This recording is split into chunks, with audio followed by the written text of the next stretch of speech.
where you can do all those things and so much more. Just grab a seat in the chair or the floor. Sit back, relax, recline, while she drops another casual line. You're tuned into Casually Molly with Molly and Fergie. Welcome back to the Casually Molly podcast, everybody. I am your host, Molly Ambergy. As you already know, or if you're just tuning in, we interview comedians, artists, entertainers, and just about anybody that wants to casually join the podcast each and every other week. But today, I'm very excited. My new friend, comedian, give it up for Mychael Anthony, our guest today. Thank you. Yes, the crowd goes wild. Crowd meaning Chris and Monk and Jason. Thank you. But Mike, thanks so much for coming on. I appreciate your time. Appreciate you letting me come on. How y'all doing? We're doing pretty good. How's everybody in the back? Are we hanging in there? Yeah? We got the thumbs up. Okay. So we're doing pretty good. Good. Good. But Mike, I was so excited to have you on. I was almost about to tell you this in the parking lot when we kind of embraced and hugged and said hello after seeing each other last week. And I first saw you perform at the Helium Comedy Club in St. Louis. For many of you who already know, this podcast is based in St. Louis, but we have people come on over from all over the country all the time. But I was so happy to see you. I know you've done some work in LA. I know that you're from here in St. Peters, Missouri, but it was cool to see the Helium album recording.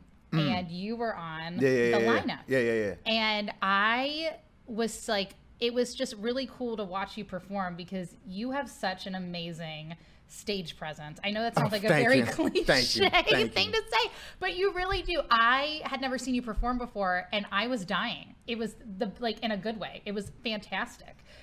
I was about to say, how long have you been doing comedy? Forever. Forever. I've been doing comedy forever. I just started doing it on stage probably about 11 years ago. I 12 years ago. So, I can tell. I've been, like you even brought it up. He was like, I feel like you're a theater kid. Don't take that as a wrong offense, but I feel like, and I did theater. Yeah. I just wasn't good at it. So I would go. Really? I did all right. I did okay. I would always audition for roles. Like I went out for Raisin in the Sun, and I didn't get any of the parts. The director liked me. He was like, "Oh, we just need you."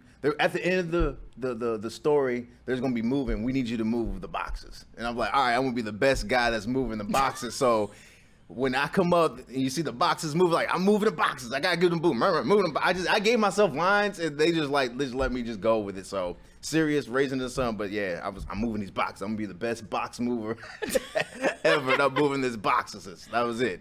That was it. But yeah, I had practice for that role. I practiced everything, wanted to be, Walter. I didn't get the role, but it was okay because I was working with the casting director that was in town at the time, Carrie Hulk, and she ended up casting me. I know Carrie. You know Carrie? Yes. I need to pull up on her. She was the first one to give me my first commercial. Get out of here. She gave me the first commercial. It was a hospital commercial, BJC or something like that. Some hospital commercial, and like 10 minutes worth of work, and I got paid real good. I was like, oh, this is okay. All right, Carrie. I see you, Carrie. I need to holler at more casting directors, So yeah, I took that hustle and I did that in LA, and that's how I ended up getting on General Hospital. Yes, I saw. I was like, oh, he's got a soap opera listed on here. Which is crazy as a comic. It'd be like, like my homegirl before she passed away, God rest her soul, Tina, was like, you just need to get on a soap opera. I'm like, girl, ain't nobody like, oh, he's super funny. You've seen him on MASH. You know what I'm saying? MASH is a comedy. You see him, he's going to be great. He's great on Perry Mason. He's really good. The Young and the Restless. He's Young and the Restless. He's these serious roles. Like, he's not Robin Williams. Robin Williams did Mork and Mindy before he did anything mad serious. So, I was like, but, just anything like Chris was talking about. Once you get a TV credit, once you get eye credit, you know what I'm saying? I'm like, nigga, I could just been on Cops. And they were like, you're on TV now. It doesn't matter as long as you're on television, Right. Yeah. I love that, I love Carrie too, because she does all the theater and things like that in the scene. She runs the Tennessee Williams Festival. So I was a theater major. That's why I asked you about that, just because I used to run a theater company for 5 years and I wrote my own plays. And when you're casting people, a lot of times, it's you look for people like you. Of course. But what's kind of nice about it, I love that you were like, oh, I kind of wasn't good at, because sometimes I feel like people who think they're really good at acting are like, oh, I'm fantastic. Of course, at they're acting. established Yes. thespian. They have many arts, the Juilliard, and they're like, this nigga's terrible. They're fucking the worst. And it's usually when you do an audition, you think you bomb, that's when you book it. Yeah. That's totally when you book it. I'm All like, the oh time. man, you put too much in your head. And that was nothing like, I do like doing plays, but I really love doing comedy more because granted, I know the jokes I'm gonna do, but each night is gonna be different. Like Yes. when I did get into certain plays, and I was like, we're gonna do the exact same play, and like running. There's a theater in Branson, and they're doing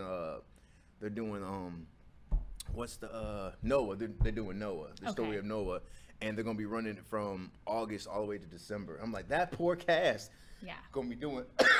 I mean, Jesus will be back by the time It's just, I don't know. I mean, I like doing plays, but let me just, can we just do 2 nights? That's why I like comedy, because I agree with you. It's the different, even though you're doing the same stuff, technically, it's a different vibe every night. So I'm wearing something different. Yeah, right. I'm wearing different clothes, you know. Trust me, I completely agree.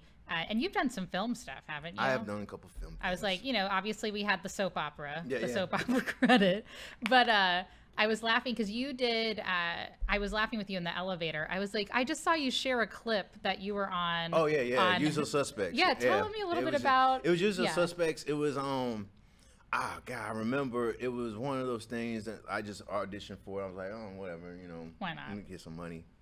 Try That's usually in this industry. Let me try to get some paper. Let me try to get some paper. Yeah. And then at the time they were like, yeah, come on in. I went in and auditioned, and it went cool. It went great. And then, it was on ABC, and it's kind of hard to catch things on ABC on like a rerun. And then when I saw that it was actually available on YouTube just recently, it came on, I mean, not YouTube, on Hulu. Yeah. Which is a better, I'm just playing. But it was on better Hulu. Platform. It was on Hulu. I was actually, I was like, oh, he's on the run the show on YouTube. Great. No, it was actually on Hulu. And I was like, oh, it was on Hulu. I didn't know it was available on Hulu. So yeah, and it's one of those shows that run like it's a Christmas episode. So like every year on Christmas they run that episode. So people that's watching it, and it was crazy because my aunt, before she passed, I don't know why I'm bringing up all dead people that like.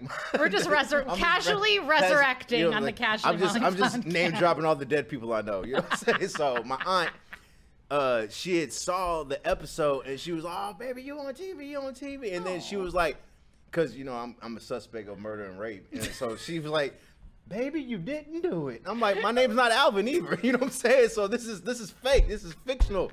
Auntie, this is not real. This is not real. And then some people, even Max Price, he was like, oh, I thought this was real. I'm like, you think I would put out, Throwback Thursday. Y'all remember when I was fucking suspected of murder and rape, and here's the video? Bro. Why would I? I'm not that thirsty for entertainment or attention. You can try and cancel yourself. Right. It's like, let me advertise. The wrong shit. I mean, some people like, all publicity is good publicity. Not really. No. Not really. Not really. I just was like, well, I understand being in theater. I used to do stuff like that all the time, where I even was a standardized patient in college where I would reenact. But I never did. That's one thing I didn't do. I didn't audition for any of the reenactment stuff. So I have so much props to you. You didn't do it. I didn't do it. You didn't do it, but you also did it. You tried something different. Right. And, it was just cool to see that. But I love the story you were telling me where somebody was like, oh, you were on Snap. And you're like, that wasn't the show. That wasn't the show. Yeah, it wasn't Snow. That was real life. Snap is real. That's cotton. Which I still watch Snap. I do too. I still watch Snap. Snap still goes hard. If I'm in a hotel, I'm on vacation, I see Jerry Springer, I turn that on too. There's some bad TV. It's nice to see on Jerry Springer somebody having a meltdown that isn't me. Somebody else is throwing the chair. God, they lost my luggage. Oh, this dude. Okay, I feel way better. I don't even care about them socks no more. So. But yeah, it was great, and I didn't know. And here's the thing: I don't always read all the breakdowns to know it was a reenactment show. I thought it was just come here and act type of thing. You're like a regular show or something like that. So I was like, yeah. And then went in, did the day rate, and I met a couple other couple actors on it, and it was really cool. It was a great experience. Some of those people that I'm actually. How often do you work with actors and you still be friends with them after the project? Right. You know what I'm saying? It's kind of like when you graduate from high school, you're like, nah, I don't want to fucking see that person no more. I mean, I'm already friends with them on Facebook. I don't need to see them ever again, but I'm still connecting with Parker and a couple other people in there. So yeah, it was definitely a good experience, and yeah. Yeah. Oh, I like I said, and what's really cool about this is why I love running a podcast is I meet people like you, even just in passing. Like I officially got to really talk to you at the helium competition last week. But we also talked at the back door too. We did. Oh my God, thank you for reminding me of that. I remember I loved your set then too. I was like, by the way, you had a great set. Yeah. Appreciate it. Oh my gosh. Well, did they ever turn the air conditioner on in that place? Oh, it was really warm that night. Oh, that's right, because you were walking by. I was like, great set, and I was standing in front of the air conditioner. Yeah, you was blowing.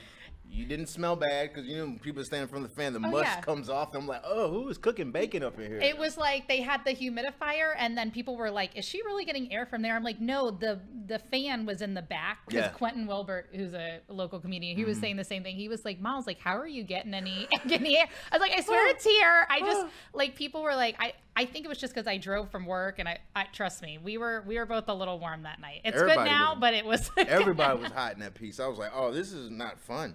Yeah, this is not fun. Like I think because you and I were a little bit more towards the end, and I think that's when people were getting a little overheated. So it's like, okay, great. So it was like great set. I know people were kind of like dying through both of our sets, but it's okay. It was like it's funny. I'm not that funny. You're just sweating. You're just sweating like I'm having the best time. Right. I'm sweating from the heat, not from the laughs. But I definitely could tell how seasoned you were in comedy. I feel like you have a really good grasp on your voice and who you want to be as a comic. Because I used to sell drugs. Oh.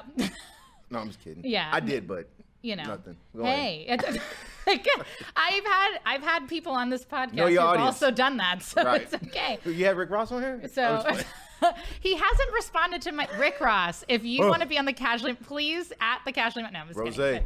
Well, you know, honestly, we gotta get some wings from him. We gotta get some lemon pepper wings. So I'm down. That's I was like, that sounds delicious. I haven't eaten dinner wings, yet. And, Okay, so we're gonna just stop recording. We're gonna go get. We'll get some wings and get Ross. Did you hear the newest news that he put out there? That he has like all these like over 100 lavish cars, and he doesn't even have a driver's license. Get out of town. Does not even have a driver's license. Wow. Which is, I think, that's still cool because, I mean, you don't need a chauffeur. You need a chauffeur. You know what I'm saying? Yeah. Uber, and why? There's no reason for you to even have a driver's license at that point. Oh no, I do wish like that is something. Or somebody had asked me once, they were like, if you had like an exorbitant amount of wealth, I was like, well, I obviously would love to help people and give back. But I also would like a chauffeur, and I can't complain. I literally, well, we have that drive from St. Peters, Missouri, so we have a drive. But I think it's better for him not to have a license and have a drive, because I would feel a way if I'm in Miami and I'm at the light and I see Rick Ross pulls up next to me. I'm like, really? Really? Yeah. I'm like, yeah, you pull up in a Maybach, but you're driving it. You know what I'm saying? I mean, all right, really? No. Whatever.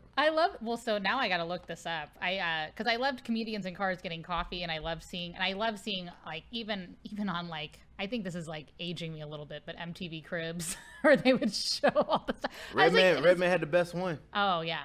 Right? Okay, good. I feel better. He had to put the wires together. Oh, I watched what happened. Did you see Exhibit wasn't really getting money from that show? No. What? It's fuck him. It's about us. It's about me. Okay. Yeah. We're like, sorry, Exhibit. We have to talk about Mychael Anthony. Do your history about why Exhibit got broke. It's like, we'll have to do 2 episodes, and the next one's going to be about all the shows we watched and what happened. And what happened behind that show. I'll be like, Mychael. Well, speaking of behind the scenes, you also worked for TMZ, didn't you? I did work for TMZ. Let's talk about that. Yeah, That's cool. I worked for TMZ. I worked for them for like 7 years, up till till the pandemic. Till the pandemic. I was there for 7 years, and I got the gig because I was working at the Improv, Hollywood Improv on Melrose. Shameless brag. But anyway, working there, and like a lot of there was night crew and day crew, and the night crew would always come to the club because celebrities would always come, and they would hang outside, and they'd be like, "Is this such and such?" And they'd be like, "Oh, is that I think that's throw out a name." They'll be like, "Oh, is that Jim Brewer?" And I'm like, "No, that's Neil Brennan." You know what I'm saying? They don't really know everyone's name. I'm like, I know white people. You know what I'm saying? I'm like, that's not who that is. It was like, "Oh, you're really good at this. You think you want to do this during the daytime?" I was like, as long as I can do comedy at night. As long as I can do the daytime, I do my comedy at night. You know what I'm saying? And I remember I remember one time I couldn't even do it at all because I would do auditions during the daytime. I would try to do auditions before I was on the show. I would do auditions during the daytime, and I had a callback for Twix. You know, we want to get callbacks. Like, callbacks for Twix? I fuck with Twix. You know what I'm saying? If I can get paid to eat Twix, I done made it. You know what I'm saying? So I'm in the callback, and I get a phone call from my then boss. He was like, we need you to get to Santa Monica for Kim K and the other Kardashians. I was like, man, fuck Kim K. Fuck, I'm trying to get these Twix money. You know what I'm saying? So I realized I had to go try to get the Kardashians, and then I realized I couldn't do auditions. But I was like, not going to lose sight of who I am or why I'm out here. So I still did comedy at night. So I still made sure I was doing my show. So, I got them. So I came in and doing the day crew.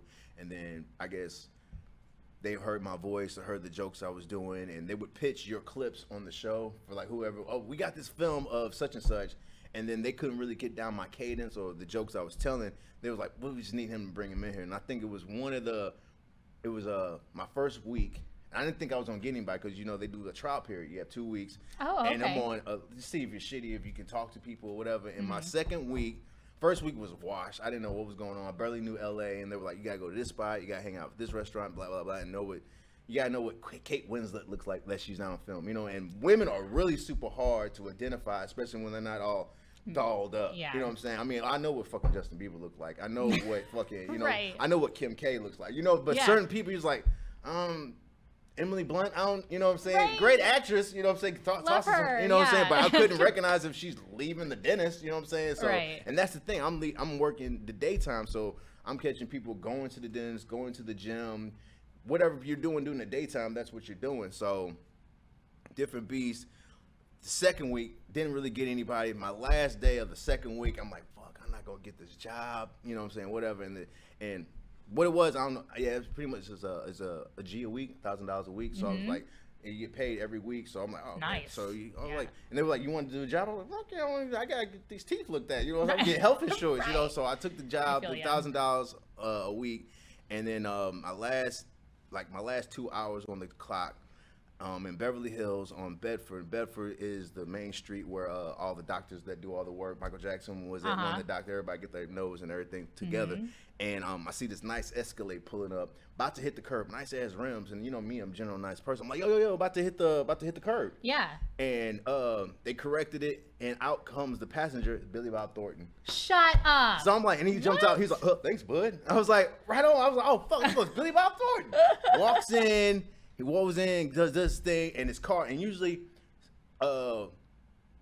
when the driver, because he has a driver, I'm sure he has a license too. Man, but he has, all these when people the driver, with chauffeurs. When they have a driver, they'll drop him off at a certain door and then pick him up at a different door, and they try to do the switcheroo, and you know what I'm saying, especially if there's a whole bunch of Paps. Yeah. Paps is short for paparazzi. Right. That's the term. So Paps, and they try to They try to keep from having a gangbang, which is a whole bunch of different outlets. You know what I'm saying? So they try to keep that from happening. And Billy Bob Thornton, he's been famous for a long time. He's mad cool. He's cool. So his car just sat there the whole time. I'm like, bet I got a shot. He was nice. He knows I'm nice. Niggas gonna be on. What am I gonna ask him? What am I gonna ask Billy Bob Thornton? I'm like, I'm going through all the movies I've seen him in. I'm Sling Blade. What the fuck am I talking about Sling Blade for? Blood in, blood out. What am I gonna talk? Bad Santa. I'm like, what am I gonna talk to Billy Bob Thornton about? And you gotta come up with questions and ask him about shit. So I'm like, man, what is I gonna ask Billy Bob Thornton? And I was like, all right, he has tattoos. Let's talk about tattoos. And then he comes out. I was like, Billy, you know, good fan, blah blah blah blah. And I was like, yeah, man, tattoos. What do you think about tattoos? And he was like, oh, the thing about tattoos, everybody got tattoos. Even the fucking dentist has tattoos. And he was like, yeah, the tattoos used to mean something. Now, you know, everyone has a tattoo. And I was like, yeah, word. And then I don't know where this came from, but I just know that it was the weekend of Valentine's Day. I know him and Angelina Jolie, once upon a time when they were together, they used to rock each other's blood in a necklace together. I don't know why this came up. I don't know why it came up, and I was like, yo, Billy, it's Valentine's Day, you're with your girl, and she's on. Do you still go in, or what are we doing? And he was like, oh, well, fuck, I've never been shy. And then he answers the question because, and he just answered the question. He was cool. He was like, he does a couple more jokes about that. And he gets in the car, and he says, and I'm a Cardinals fan because I had my St. Louis hat on. And I didn't think that he's from Missouri. I mean, he's from Missouri. Oh, he is? I think he's from Springfield. Part him and Brad Pitt on some Springfield. They're from Missouri. Damn it, St. Louis. We claim Brad Pitt. We claim John Hamm. You know what I'm saying? You know what I'm saying? Sterling K. Brown. All y'all. Sterling K. Brown, yeah. You know what I'm saying? So he's like, you know, I'm a big Cardinals fan. Then he closed the door, and then, you know, they loved the clip. Then like, I think they liked it because I was able to ask him something crass, but I was more diplomatic with my words. Yeah. Instead of like, oh, she's on her period, she's on the rack. And it was like something crass. I was like, she's on. He knew what the fuck I meant. Everybody knew what I meant. And he was like, and he answered, and they was like, we need to get him on here. And that's when I came on the show. And then the first clip I got to pitch was I shot my own Travis Barker. Oh, wow. And this is before he was with Kourtney Kardashian, obviously. And then it was cool. And then I just didn't. Then it was like, we need you to come in for another day. And then my shift was Wednesday through Saturday. So I worked Saturday through Wednesday, or Wednesday through. And they was like, yo, can you come in on another day? So I was like, I'll just come in Monday through Wednesday, and then I'm off Thursday and Friday, and then I'll just start back in the field Saturday, and then Saturday through Sunday through whatever. So yeah, that was my work week. So I'll go into the show, do the show for 2 hours, and then go out in the streets and try to interview folks. Yeah. Yeah. So that was my Billy Bob Thornton. I think Billy Bob. Shout out to Billy Bob Thornton. Thanks for helping me get my job, bro. Oh, I love that you asked something simple, like something about his tattoos, because I feel like, and I run into this even just with my small podcast, is that I'm like, oh, it's a big podcast. It's a big podcast, everybody. Very big. It's moderately big. That's why I put the name out. Let's see, Monk's on the fucking. Look at that. I know, Monk's the best. Is it a timer, or is he doing it on just like off the strength of his fucking swag? Don't you have like a click? You can just nod. Yeah, you just put your. Yeah. Fuck that. I feel it in my soul. Just like putting seasoning. I've cooked from the soul. He's cooking this up, chef. We have a very good, cohesive, and I mean, shout out to Midcoast Media. We'll just do a quick plug for them for a second. But I need to get a podcast. It's very like everybody that works here is very cohesive. Like I will just say something and they will know. I think that especially with Monk, he's worked with me long enough that he'll hear me say something. He's like, and she's gonna reference this. Done. So now it's like, you know, you've got great energy. He's like, I'm gonna feed off of this really well. I know. Sorry if anybody else didn't have good energy and we're in Michael Anthony. Too bad. Don't take melatonin before you come in here. But yeah, like you said, I asked him a simple question, and but I feel like that actually is more appealing, to be honest with you. Oh, but that's what I was saying with the podcast. It's like, you know, sometimes you kind of fall into the thing. It's like, well, how did you start comedy? And you know, like, what do you do to prepare before you go on stage? But sometimes that's why your website was great, but it's cool to see, like, even just like talking with people about something that they're passionate about. People love to see a personal side of somebody. Of course. So I'm like, yeah, like I'd love to see that clip with Billy Bob being talking about tattoos. I'm like, I actually kind of want to know his opinion on this now. And did he have sex with Angelina Jolie while she was on her period? Yeah, right. It's like, do they have the towel? You know what I'm saying? Do they what? It's like, what was happening? I completely get what you're saying on that, for sure. What I did want to ask you, you know, obviously I know you're from here. This might be a cliche question, but what prompted you between, you know, there's New York, Chicago, LA. What prompted you where you're like, LA is going to be the place for me? Unless you have New York and Chicago on your resume as well. Carrie Holt. Carrie? Okay. Because I was like, you know, I did that commercial and I was like, I need to be doing more of these. Yeah. You know, and I know if you want to just do strictly stand-up, New York's definitely the place to go. And if you're like strapped for cash and don't want to go too far, Chicago would be great to go. You know, and but I was like, I want to do more film and acting and TV, so I went to LA. Yeah. That was why. I was about to say. And how long were you in LA for? 10 years. 10. Oh, so this is okay. Then you moved back here because of COVID. COVID. Yeah. My lease was up. Everything was shutting down, and even right now, I might even wait a little bit more because I just got I just talked to my partner that was who I was talking to right before you pulled up. Is the store is actually going to you have to show that you've been vaccinated. If you're going to perform there. I am on their email list, and so because I went to see a show there when I was there right before COVID and everything, and that's what they were saying. I was like, oh wow. They're taking it serious, you know. And he even had I'm not saying this day, but he had a bootleg fake vaccination because he didn't get vaccinated until just yesterday, and he got the Johnson & Johnson. His arm is still there. He's fine. He'll be okay. But he had a fake vaccination card because he didn't get vaxxed. Oh wow! Just because he just didn't, you know. And I I don't know where you stand on getting vaccinated and don't get vaccination, or thinking scam denic. I mean whatever. Just be safe. Oh yeah. Just take care of yourself. I happen to be vaccinated. I got Team Pfizer, so braggadocious right there. Braggadocio over here, Team Pfizer, baby. But there was, and then if something's really preventing me to get a job, then of course. Yeah. And my father, he got his. He's fully vaccinated. Everybody around me is pretty much vaccinated, so I feel like I'm adjacent to being vaccinated. Sure. So everyone You're like, else, it's gonna be me next. Everyone else is safe. I'm fine. And I've always take the precautions. And I look at it just like a seatbelt.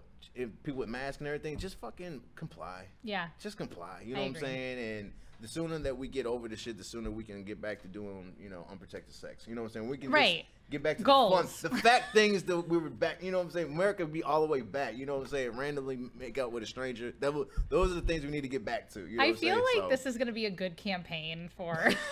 I am running for. I'm gonna be running for mayor soon. You know what I'm saying? Run back to the tape. Run back to the tape. And it's going to be like. Michael Anthony has the goals and priorities of St. Louis in check. I get Billy Bob Thornton and Kim Kardashian to endorse me. By then, she's already been president. So right, we'll be good. I love it. Oh, I love it. Oh, that's great. Oh, I definitely love that. But like I said, it's great that you, in a sense, moved back. Because then I got to meet you. Obviously, priorities. But I was about to say, how does it feel being back? You're doing a lot of shows. I know you've been doing work over at Helium Comedy Club St. Louis, also the Funny Bone St. Louis and Westport. I know you've got some stuff over at Backdoor Comedy coming up, and then you've also been doing a lot of independent comedy here. Mm-hmm. You have your family here and things like that. Like, how does it feel? Like, are they able to come to see your shows? Yeah, it feels great. I mean, like I did the weekend, and it's even really dope. It's like. Good friend of mine, Josh Adam Myers, he was in town and he worked the Funny Bone. Yeah. And like it's always dope when I get to see somebody that I met in LA to come back in St. Louis and I work with them. So it was like meant to, because some people are like, oh man, I went out to move somewhere and it was like didn't work out, or you know what I'm saying? It just shows that, I was out there for a reason. You know what I'm saying? Just like anytime when DL Hughley comes into town, I'm working with him because I got we got close. I got DL on payphone. I could call him right now on my cell phone. So we're good people. So you know what I'm saying? Again, that's going to be our next segment. Yeah, exactly. So yeah, like just seeing any of those guys that come back and I'll be like, yo, let me get a guest spot. Like, nah, fuck that. I want you to feature and actually give me work, which is always dope. And it's good that, because when I left 10 years ago, there was like only one club and barely one or two because the Comedy Forum was kind of folding. I don't know how long you've been doing comedy. You remember the Comedy Forum? So I don't. Okay. So there was a Comedy Forum for like 5 years. So okay, gotcha.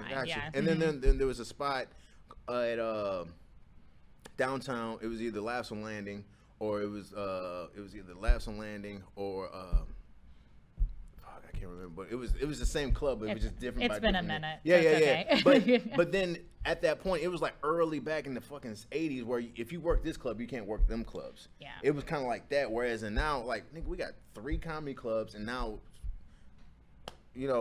luckily, grace of God, Funny Bone's gonna open up another one in St. Charles. So we're gonna have 4 fucking clubs. Yeah. And then we got. I mean, the comedy scene's way better. Chris had mentioned Rafe. Like I started doing a sketch comedy with him. Oh, so I love Rafe. He's been on this podcast. So yeah, I've joined his sketch group. So we got a couple shows coming up too. And like, there's no sketch stuff like that. When I left, there was nothing like that. Mm-hmm. So let alone barely any comedy clubs. So just to come back and seeing that our city's thriving. You know what I'm saying? It's popping. I mean, I just like the scene. It's getting way, way better. I mean, I'm just happy. I mean, the roads are still fucked up, but we got a Ferris wheel. You know what I'm saying? I'm like, there's just like we have an aquarium. We have a huge aquarium in the Forest Park. I mean, like, we're just fixing all the other shit and just other shit we're just not fixing. We buying new stuff, but we're not fixing the old shit. Oh, yeah. You know what I'm saying? No. There's still like, I didn't know the Grove. The Grove was there. I went and saw Busta Rhymes there, and there was like more mixed relationship. It was I called a couple gay people. I was like, okay, St. Louis, okay, yeah, exactly. I was like, this is dope. Welcome back, baby. It was definitely. I mean, I had to get over the weather. Oh, nigga, got down to 6 degrees. 6 degrees. 6. One digit. And then tomorrow it was like 76. I'm like, this is stupid. This is so stupid. So I keep a shovel and shorts in my car just for any. Okay, I'm That's ready what for I'm about anything. to say. You I'm ready for probably have anything. like different outfit changes. I had an umbrella that I never used until I came back to St. Louis. You know, you use an umbrella in LA for like photo shoots. You know what I'm saying? You don't use an umbrella for anything. You do an umbrella for lights. That's it. It's just a crazy thing to think about. You know, a lot of people I've had on, because I'm not originally from St. Louis. Oh, you're better than us. Oh yeah, absolutely. No, I'm just kidding. No, Cincinnati, Ohio. So you know, not very much of a difference. Ohio player. I see you. I know everybody's like, you know, Molly came into St. Louis. Cat Williams. What? Cat Williams from Cincinnati. I wish I knew him. Yeah, but I don't know him personally. But I didn't realize he was from Cincinnati though. Yeah. So. Oh wow. Yeah, he's from Cincinnati. Yep. So. You know, I know Nellie's from here, so that's everyone knows he's Everybody from knows here. that was the first thing I got told when I came to St. Louis when I first moved back here. People were like, you know, Nellie's from here. And did you know And by the way, did you know Nellie is from here? What about Nellie? I'm like, I grew up listening to Nellie. Right. I'm from the Lou and I'm proud. I know who he is. Right. So yeah, if you ever visit St. Louis, just expect that somebody's going to ask you if you may or may not know Nellie. Right. And he's like the go-to. Like there was like no Chuck Berry. Like no one else. Everyone it ends and starts with just Nellie. Like when Josh was in town, I was like, oh, let's go down the Arch. Can you play some Nelly while we're going down? I'm like, no, I'm playing Chingy right there. I'm like, you know what I'm saying? I'm playing Tipsy. We have a lot of other rappers. Granted, they didn't go Diamond. They didn't perform with Tight Ass Pants, Britney Spears. They wasn't at the Rams, you know what I'm saying? But we had several rappers with one song that was good. That one song was good, you know. Chingy had a summer, he had 2 summers, you know what I'm saying? So oh, I used to have a a little iPod Nano, and Chingy was one of the songs that I like that I listened to. I remember I was just like right there. Like, meet me at the Holiday Inn. Yeah. I had all these songs. Oh my gosh. You remember Pretty Willie? What? Pretty Willie Sowella. Chris has his thumbs up. He's like, thank you. Oh, there was a rap. He remember because him and Nelly was funky because one of them had Ride With Me and the other one had Roll With Me. Oh, get out. Yeah, okay. yeah. Tell them to get out. Here you riding the same song. He was like, I'm rapping to the bitch. No, you rapping to the bitch. I'm rapping to the bitch. I got a song called Ride With Me. No, I got a song called Roll With Me. I'm like, okay, we're both from We can all ride and roll with you. We can both ride and roll to the bank together. Why we got to be just one, you know? It's like we all want the same goal. We want to make some money. Right. What the hook gonna be? Uh-oh. I don't need no hook on this beat. You know, so. Oh, wow. I love it. No, I definitely have dated myself a few minutes in this podcast a few times, so that's all right. But you mentioned something about, you know, the Rams and whatnot. I saw that you wrote some songs that were featured for the Cardinals and the Rams. Yeah. Tell us a little bit about that. Well, I was in a group before I started doing comedy. I was in a group, KRT Nights at the Round Table. I thought I was a rapper. I thought I was rapping with a couple of guys, and we had a lot of good fun. We had there it is right there, Ralph Mike Jones, Wonkus on that shit. You go there and you can see some old throwback clips from the Usual Suspects and some of me rapping on the KRT joints. But we did a lot of things with that group in live music, and we became we wrote a jingle. It's a commercial for Slackers, you know Slackers? Yes. Video game. So we got a Addy Award for writing that commercial, and we wrote Meet Me Up in Slackers for games and CDs. Meet Me Up in Slackers. So we did that song. That song got like so many plays, and like they got so much revenue for it. They sent us an award because it was like, I guess even commercials get awards. There's award shows. There's award for shows for every fucking thing. Yeah. So we got an award, Addy Award for that, and then at the time, one of the guys in the group, his brother worked at the news, St. Louis news station, STL news station, and he was in with sports with the Cardinals and the Rams. They were like, "Oh, that's your brother and them. They did that song. Oh, can they make us?" So like the first opening seasons when the Rams were playing, they would come out to the field on our song, and we wrote a song for them. The same thing for the Cardinals. Which helped because the Cardinals actually won, and the Rams was like, "Oh, we're not winning." I was like, "Oh well, don't say, hey, we're just rapping. We're not throwing you the passes. You know what I'm saying? We can't, you know, we ain't making you drink the water. We're just trying to show you where the pond's at. You know, so don't blame that." So yeah, we did that, and I was like, "Oh man, what else can we do?" And it was like, I took just like the same hustle mentality of like someone like 50 Cent or everybody else. I was like, all right, we're doing music, so we need to be in every aspect as of putting our music in everywhere. We could start doing ringtones, and we start doing other things, and we actually We actually did a 7-movie deal with this porn company, DVSX, in LA. It was. We had our first album. We had a few freaky songs on there. It was actually sex songs, and one song was in particular was called "Freak Nasty." And they were like, "Yo, we love the song. Okay. Can we use the song and can we use the title and can we name it?" So we got 7 movies named "Freak Nasty" with featured KRT as a score. So we got people just. Hey. With our music in the background, you know what I'm saying? I'm like, yo, you know, and then years later, I moved to LA and I see some of the actors from Freak Nasty, and I'm like, yo, I'm Doughboy from. I'm the background music. They was like, oh, I love Freak Nasty. I was like, yeah, man, you know, we helped each other out. You know what I'm saying? So. It was just really funny, you know, it was really fun, you know. They were like, oh man, I never thought I would have music where people would just smash into, you know, so. And here we are. So yeah, I was like, yeah, that was fun. So yeah, we did that music for the company. We did music for the Rams, Cardinals. We did Slackers, and yeah, we had a bunch of rap stuff, man. It was fun. We even had beef. We had rap beef with other performers. This one group. I ain't gonna say their name because I ain't gonna give no plug because this is a big ass podcast. I ain't trying to blow them up. F them punks. You know what I'm saying? And they had a hookup at the pageant, and they were like, "Yo, we're gonna have y'all perform at the pageant," and they never let us perform at the pageant, which was fine. I was like, "Okay, whatever." We had a couple songs. We were supposed to do some songs together. They would back out on our songs, and I was like, "All right." And then we had stickers. We put stickers up, you know, promote. You know, everybody put their stickers up.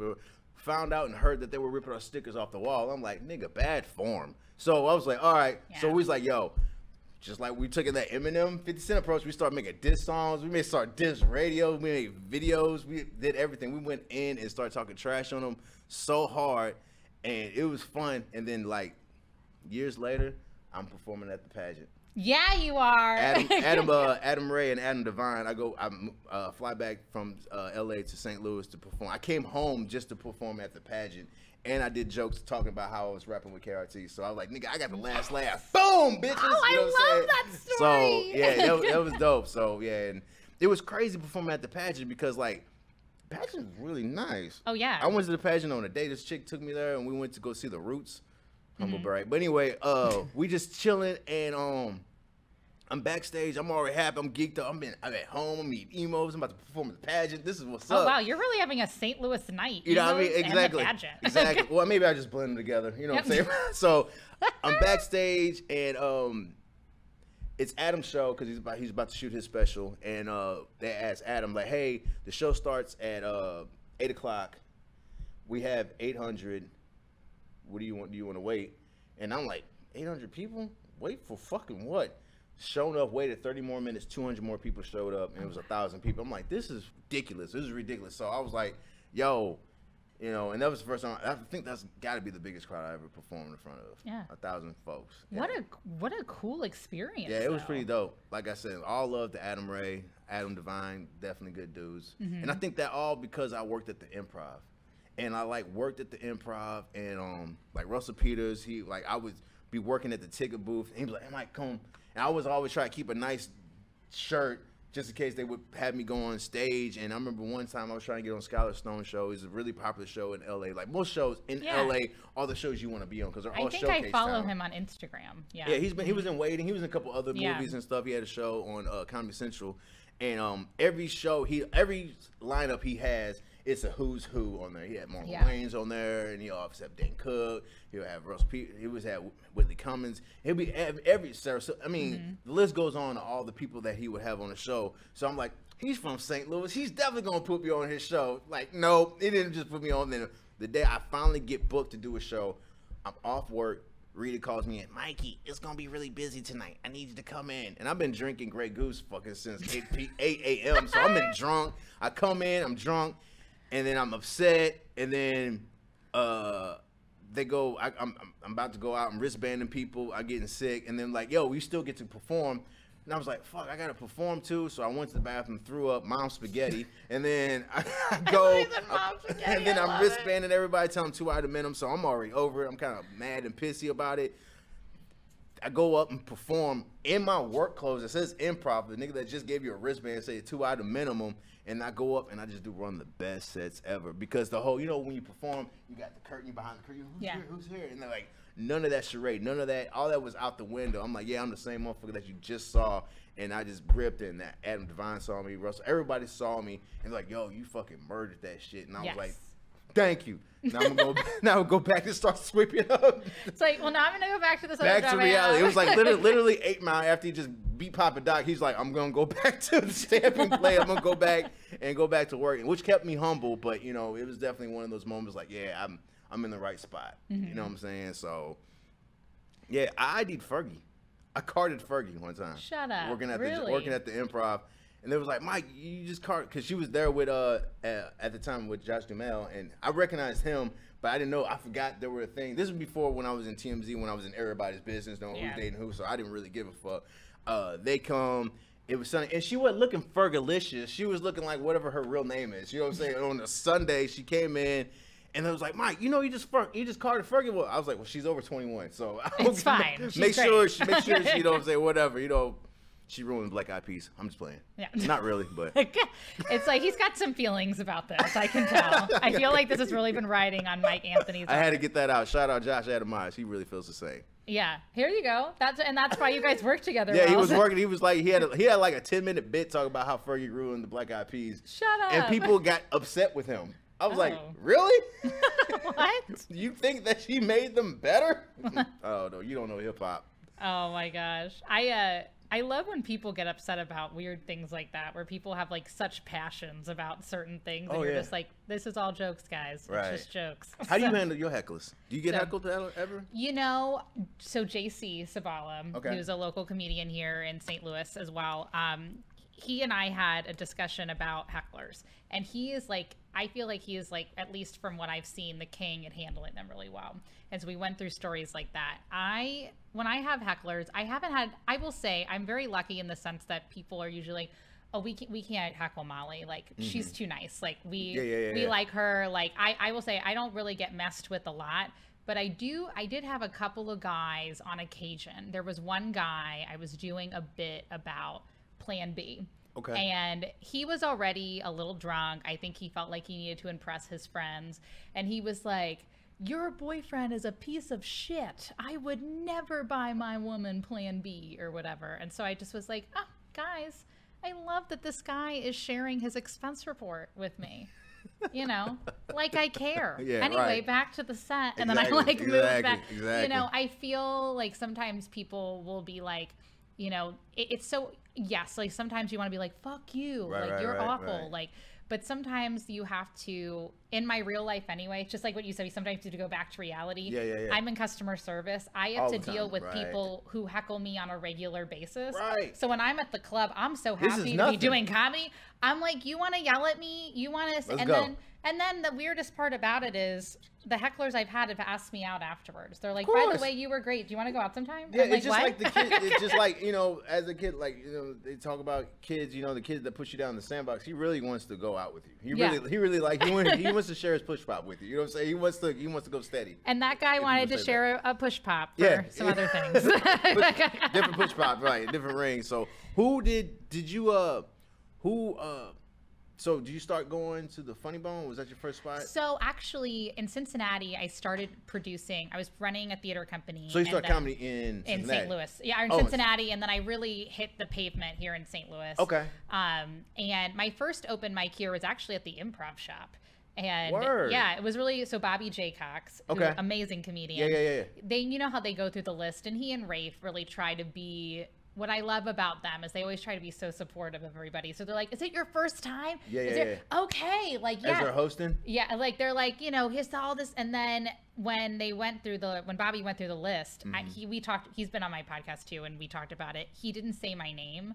So I had this panic attack being new to comedy. I was like, oh my God, like, what, did I just bring you on the stage? He didn't say your name? Oh, this was just, they read the list prior to like who, just to make sure that people are there and know what's going on. Right. So because I'm so new, even though like in theater, you have a stage manager, you have this. So I didn't really understand how the comedy world worked, and I didn't understand how the Improv Shop worked. Right. And so I was like, hi, I'm Molly. did I just not make the cut for the open mic?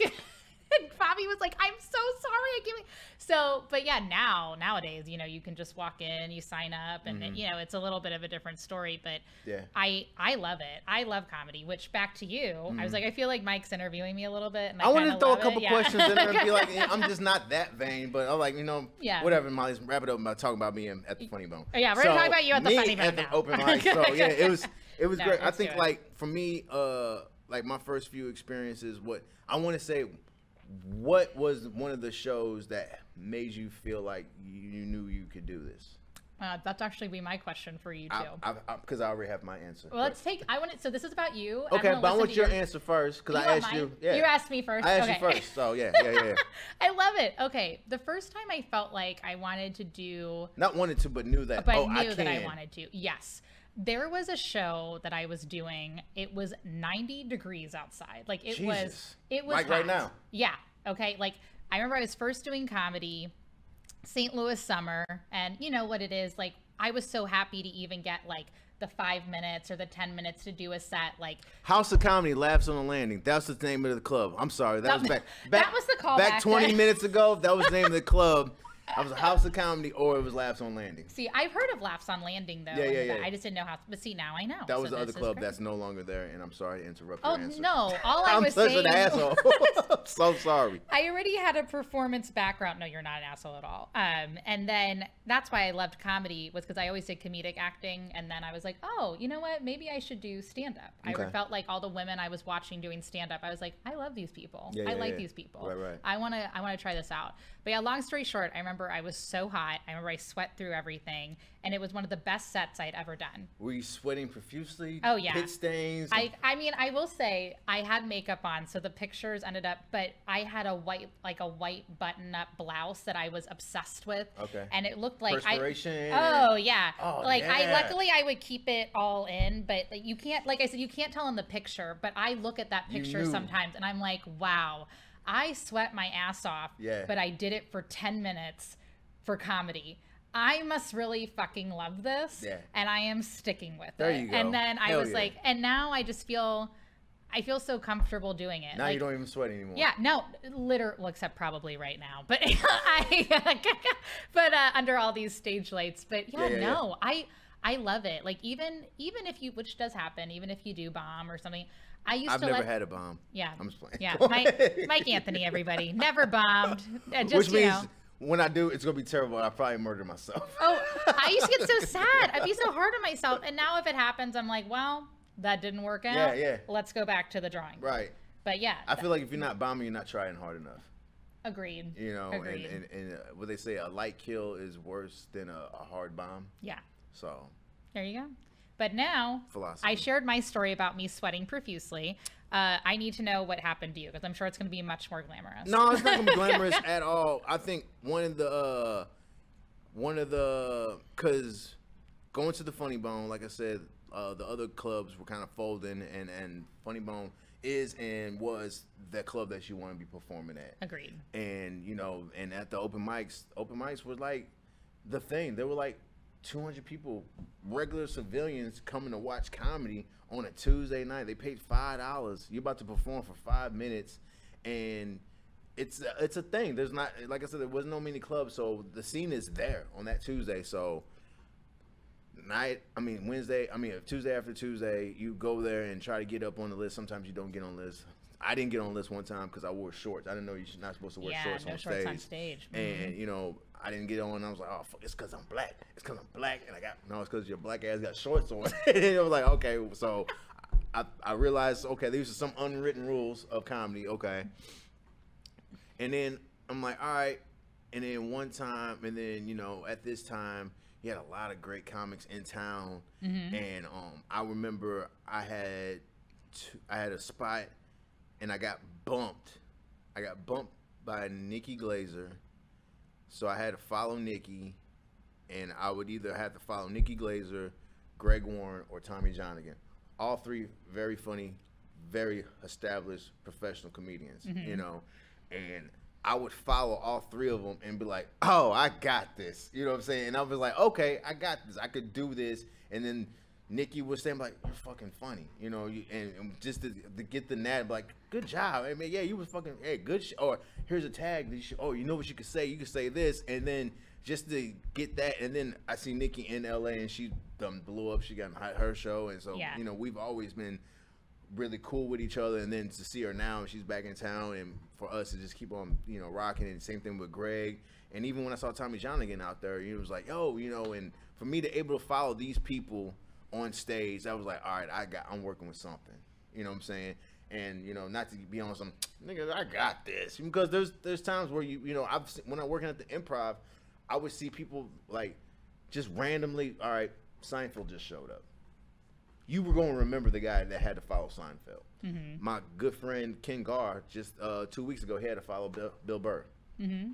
He was like, you know, the egotistical enough, was like, man, put me up right before Bill Burr. I want him to see my set, because I want him to see my set. He's like, "Oh, kid, you're so funny. You're going places with me." First of all, it's not going to fucking happen. And Bill don't talk like a fucking comedian from 1920s. You know what I'm saying? So, you know, he's not going to do that. But Bill had shit to do. And he was like, "Yo, put me up first." So he bumped my boy Ken. Ken was so confident in doing this shit, and he murdered. Of course, you established the elephant in the room. Fucking Bill Burr was here. Give it up, blah, blah, blah. And then he gets into his bit and does his routine, and it was flawless. Mm-hmm. And whereas in a time before that, he would have been getting in his head, "Oh, I'm defeated. I'm not that good of a comic, blah, blah, blah, blah, blah." But he murdered that shit, went home and cried. Because that was one of those moments. That was one of those wins. And then when people, you know, big shows like that, they get right up in the articles or some kind of column. And it was like, one of my best parts of the night was watching Ken Garr having to follow Bill Burr. And I was like, that's dope. You know what I'm saying? Because those are the wins. That's the win. That's better than Bill saying, "Hey, you're going places with me." Granted, you would love to go on the road with fucking Bill. Not, right. Who wouldn't? Yeah. Bill Burr, take Ken Garr on the road with you. You know what I'm saying? But we'll those just are do the moments. at Bill Burr. Yeah, but at Bill Burr. But back. yeah, those are the moments where you actually can follow people. You know what I'm saying? There's been plenty of times where I've seen just things like just working at the Improv, like before Louis had that terrible masturbation accident, he was at the this like 2013. Okay. So Kevin Hart's not where Kevin Hart, but he's still Kevin Hart. He's still a thing. And that time they were both was rep by Dave Becky at the time, and it was a show that was a host, Kevin Hart, and then Louis C.K. And Louis was working on his special that he was about to drop that following year or whatever. So he has his legal notepad and everything. Louis there, and the host is up. Kevin didn't show up. Louis on stage. Kevin shows up. They didn't let Kevin Hart go up. And I was like, just to be, you know, just watching this happen, I'm like, the show, and he's the headliner. Kevin didn't show up on time. So me, like, they didn't let Kevin Hart go up? So anytime when my punk ass have a show, I'm there when staff shows up. Yo, I'm there. What time does the show start? 8 o'clock? I'll be there at 7. I'll be there at 8. I'll be there at 6 o'clock. I'll be there. You need me to camp out. I'm actually going to spend the night, actually. I'll be there. I'm there hella early. Even if I feel like I'm there, I'll sit in the parking lot, and then, you know, if you're early, you're late. Yeah. You know what I'm saying? So I'm like, yo, I'm just trying. I mean, if you're on time, you're late. Yeah. You know and when you're late, it's unacceptable. That was a theater thing we always did. So and theater background. Yeah. Oh, trust me, I get made fun of a lot by not my like other comedians, but there are people who are like, "Molly, you always like to be there." I'm like, even when the room is empty, I just like to sit in the room, just get my bearings together. So I can relate to that, just because especially I feel like a lot of things that I've gotten hired for, whether it being in comedy or theater, and I think you can relate to this with your background as well, have been like with professionalism. Like, obviously, you're very talented, but it doesn't. No, but it's true, and I say that like that's not when you put my name right here. That's I'm just playing Monk. Come on, Monk. No. Boom! There it is. Talent found at this. Yes, I like talent found right here. That's a screen grab right there. There we go. Bow. I like it. We got it. Oh, this is great. I need a screen grab of that. Like to be like screen grab. Screen grab of my shit. Bow. Then you put my shit. Bow. The bow. And bow, it's like bow, I feel bow, like we just bow. need that when we walk around. We're like we're on time. Pow. There it is. But I do feel that like it's because there's so many people. I was just listening to this actually on a podcast today where there are so many people. Oh yeah, I just listen to myself.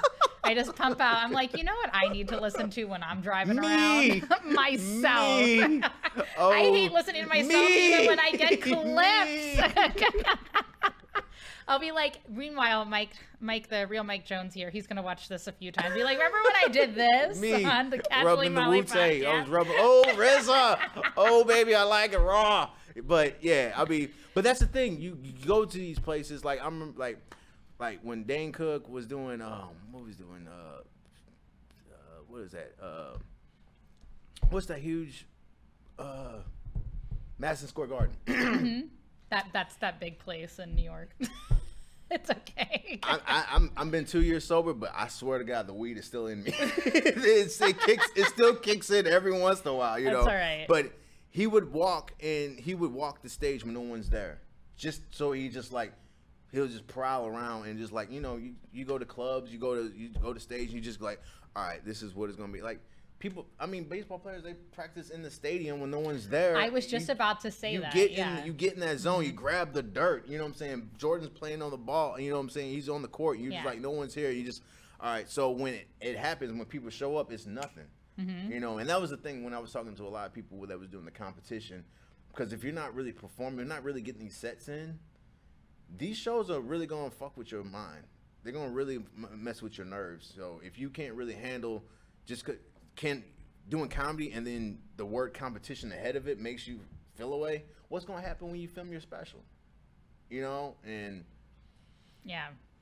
I was like, yo, you just need to be working. You know, I'm not trying to be like, yo, you need to be working harder, but I'm just like, you know, if you're constantly, you know, you just gotta get the more times at bat, the more chances, or the pitch. I don't know the phrase. The more pitches.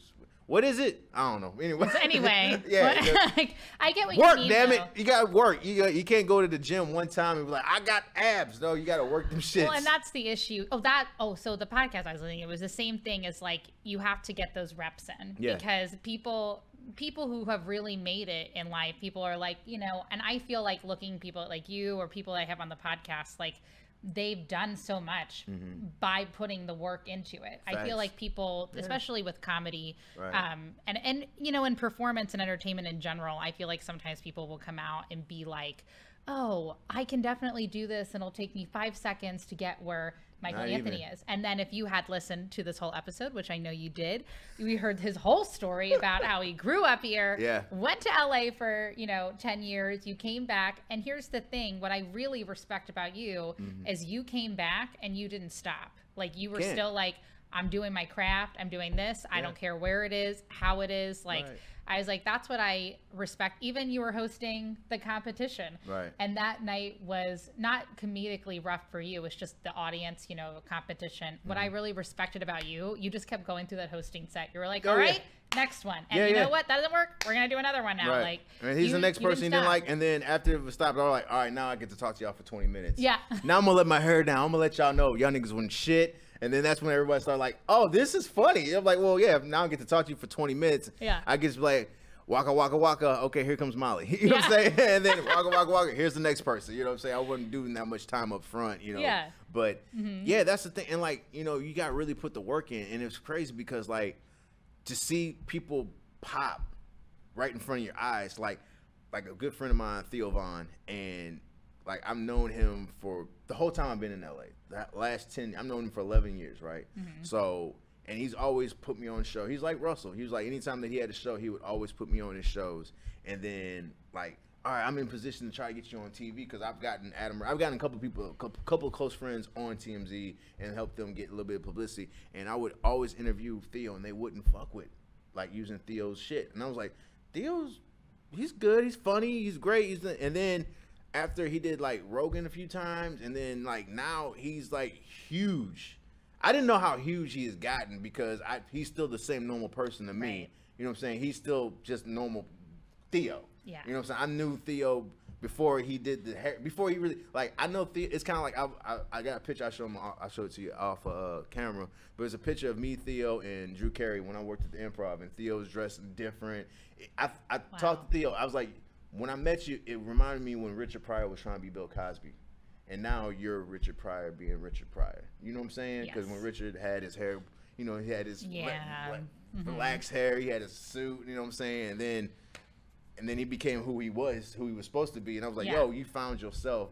and that I'm really proud and happy. Shout out to Theo Vaughn. He's coming September 17th at the pageant. 2 shows sold out. Your boy might be on. I was about to say, is this gonna be my chance to see? I mean, obviously Theo Vaughn, but also Michael Anthony at the pageant. Like, I was like, no against the headliner. I'll be back at that pageant again. Empire Strikes Back, bitch. I'm gonna put another rap group out.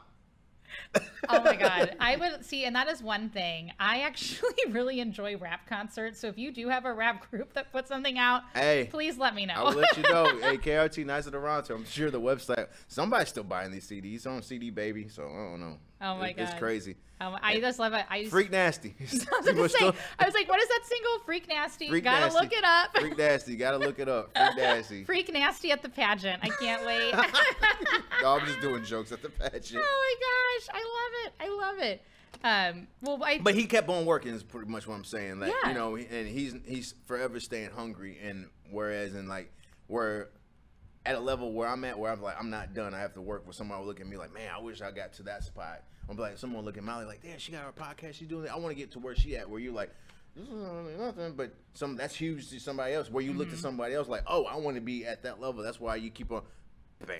Then you see them on moving to the next level because, you know, granted, yeah, we all want to get to certain things, but you can't just rest on your laurels. Just once you're like, oh man, all I really, really want is this one thing. Okay, now you got money. Now what? What's the next hustle? You know what I'm saying? I've seen people that got the Netflix special and they were still upset. I met plenty of rich, wealthy people and fucking miserable as fuck. So you have to make sure your spirit is together. You know, spirit out. I mean, you don't have to be.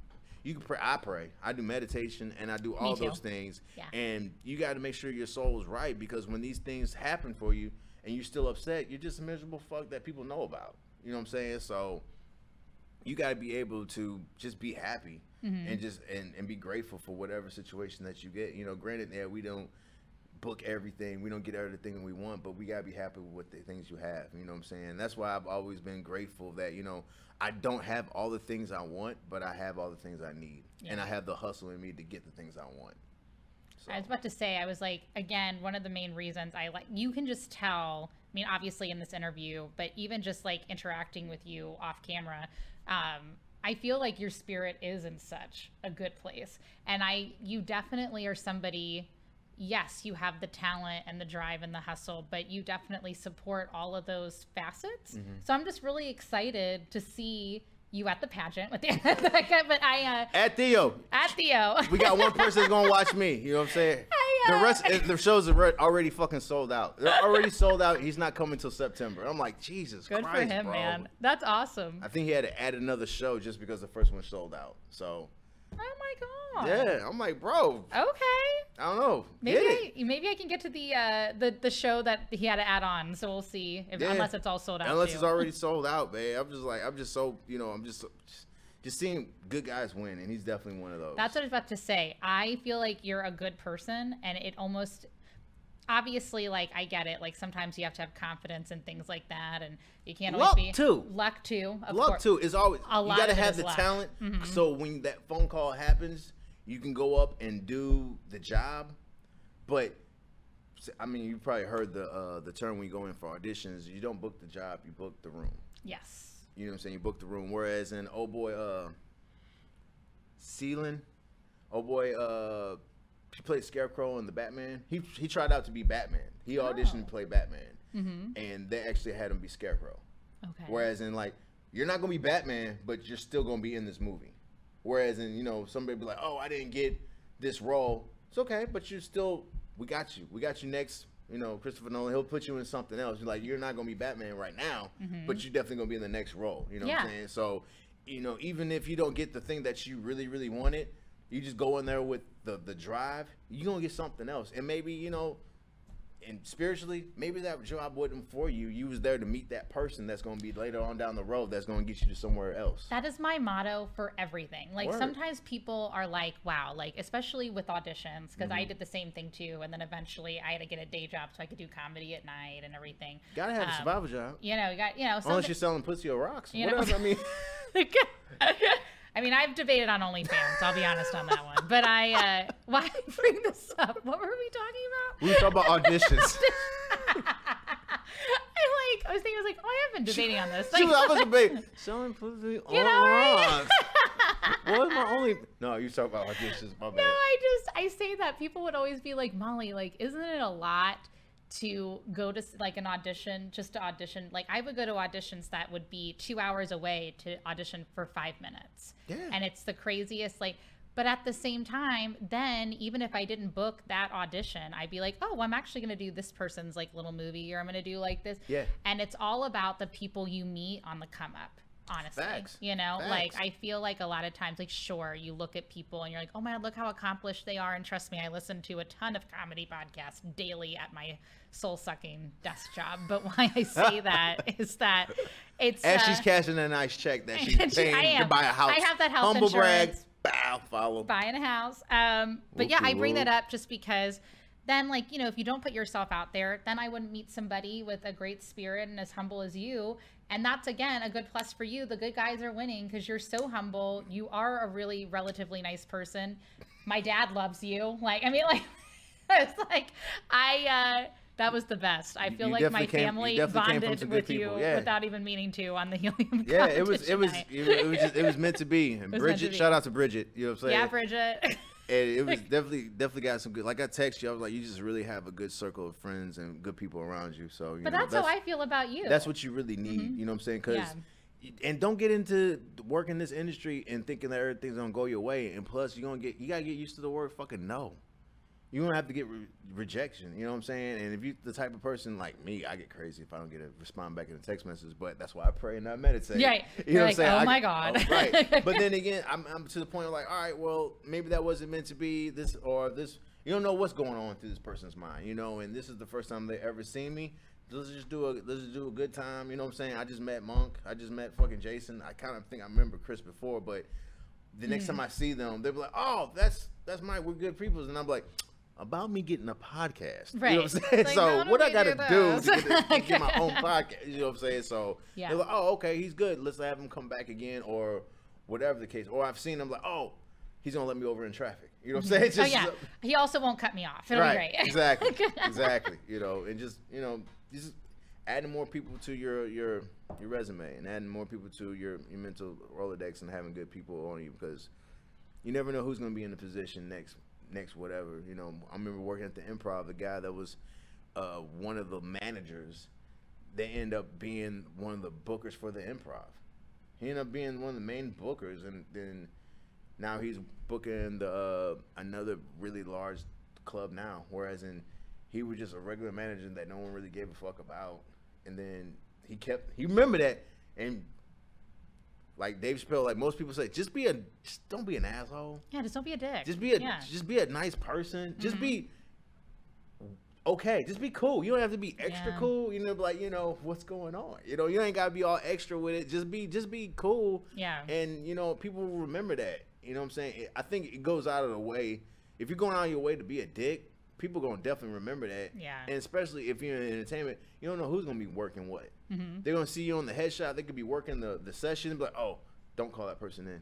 Yeah. And they'll make up some shit. You know what I'm saying? I've seen people make up some shit and getting people banned and kicked out of auditions and no longer booking clubs and no longer doing. I've seen people just like, yeah.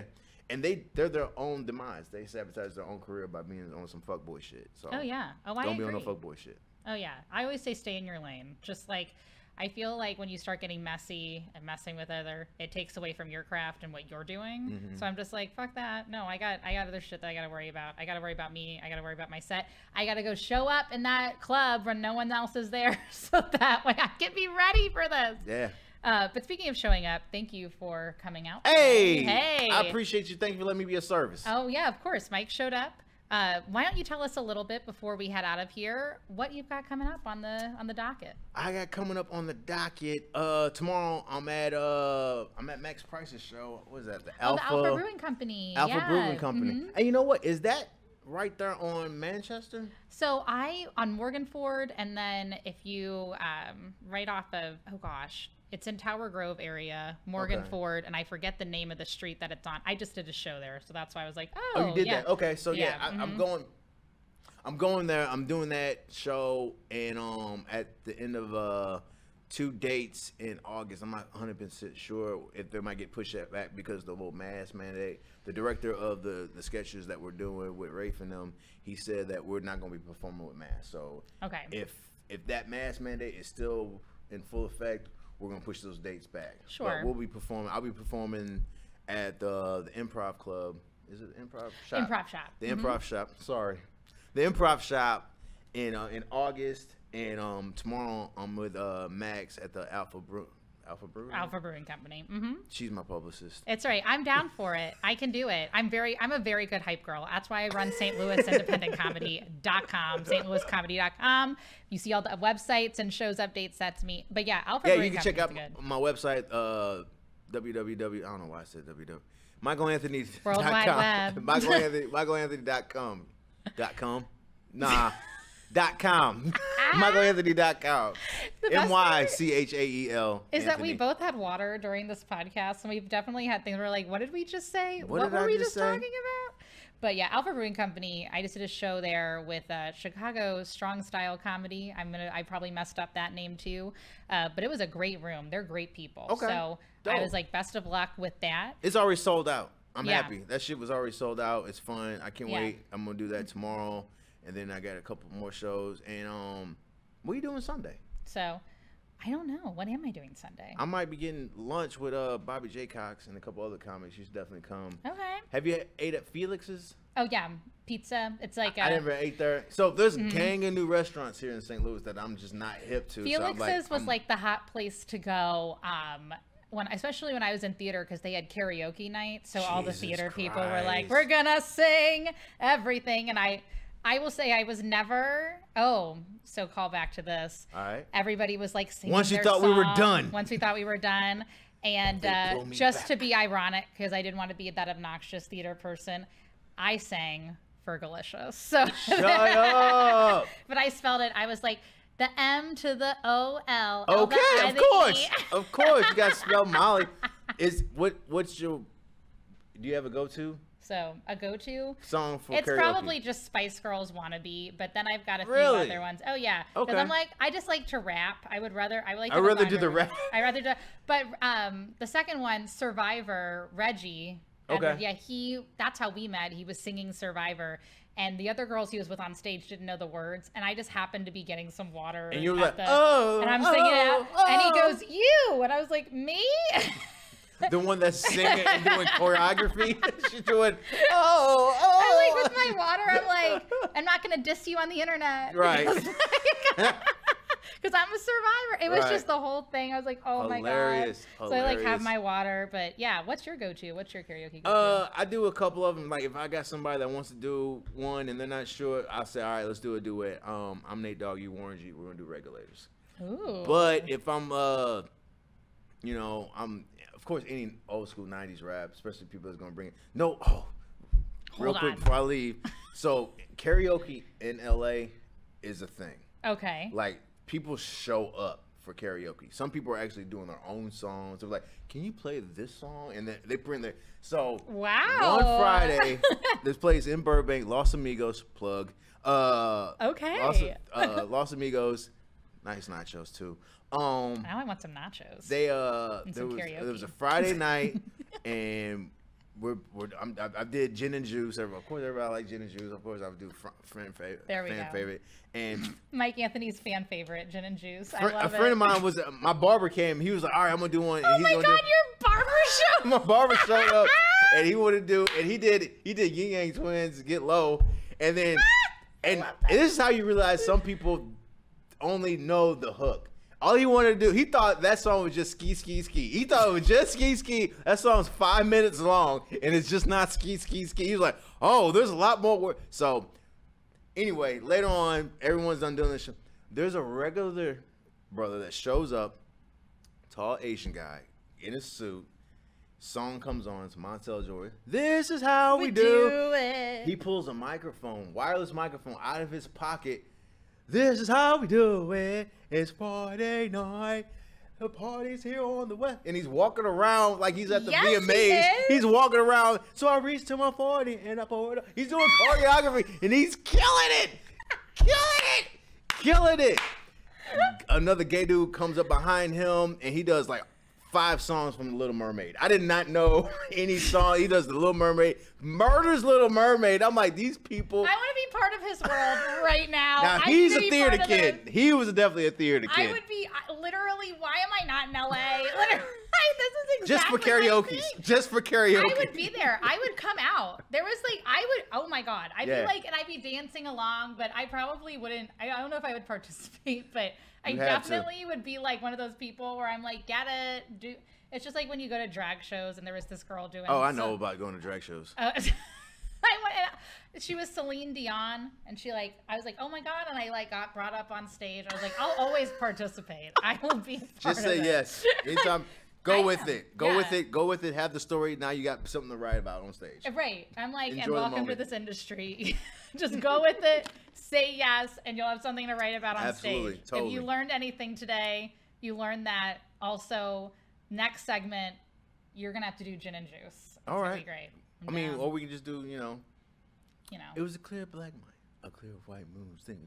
Just hit the east side on the LBC on a mission trying to find Mr. Warren G. And I'm like just over here. That's exactly what would have happened. And then you gotta go. What you really, really want? What you really, really want? I wanna. Like a girl talk remix. Where like here's all of this stuff. It's a mashup. I love it. It's a mashup. All right. Well, speaking of that, we're gonna mash. I'm about to mash out of here. We gotta pop out of here. Just remember to reply and respond to the casually. You can reply and respond. You can subscribe. You can whatever. You can watch it with your eyes. You can listen with your ears.